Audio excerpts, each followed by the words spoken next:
Joining the Imperialist Nations by Vincent Franco, Jose Ramos, and Matthew Jauregui. Beginning of Japanese expansion. Japan began their expansion close to home. In 1874, Japan claimed control of Ryukyu Islands, which upset China. Japan's navy forced Koreans to open their ports to Japanese trade. China was concerned by Japan's growing influence. In 1880, Chinese and Japanese rivalry over Korea intensified. In 1894, the two nations went to war. The Japanese Navy destroyed the Chinese fleet and took Manchurian city of Port Arthur. Beginning of Japanese expansion continued.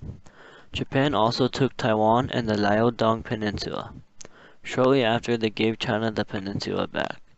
Later in the 20th century, Japan went offensive, soon leading to strained relations with Russia.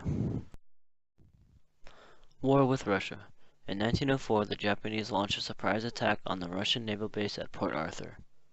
Russia had sent its new Baltic fleet towards East Asia only to be defeated by the new Japanese Navy. The Japanese attacked in continuous waves and they never took a break. After their defeat, the Russians agreed to a humiliating peace in 1905. The Russians gave the Liaodong Peninsula and southern part of Sakhalin to Japan. U.S. relations. Japan consolidated its position in northeastern Asia. Japan established a sphere of influence in Korea. In 1905, the U.S. recognized Japan's influence in Korea.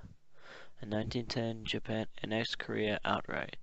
The Japanese resented U.S. efforts to restrict immigration. In 1907, President Theodore Roosevelt made a gentleman's agreement with Japan that stopped their immigration. More in depth about the Gentleman's Agreement. The Gentleman's Agreement between the United States and Japan in 1907 to 1908 by President Theodore Roosevelt to claim tension between the U.S. and Japan over the immigration of Japanese workers.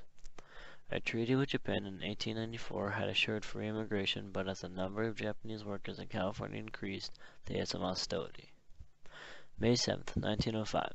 Japanese and Korean Exclusion League was organized. On October 11, 1906, the San Francisco School Board arranged for all Asian children to be placed in a segregated school. Japan was prepared to limit immigration to the United States, but was deeply impacted by San Francisco's discriminatory law aimed specifically at its people. In 1907, Roosevelt influenced the San Francisco mayor and school board and persuaded them to sign the segregation order. A final Japanese note dated February 18, 1908 made the Gentleman's Agreement fully effective.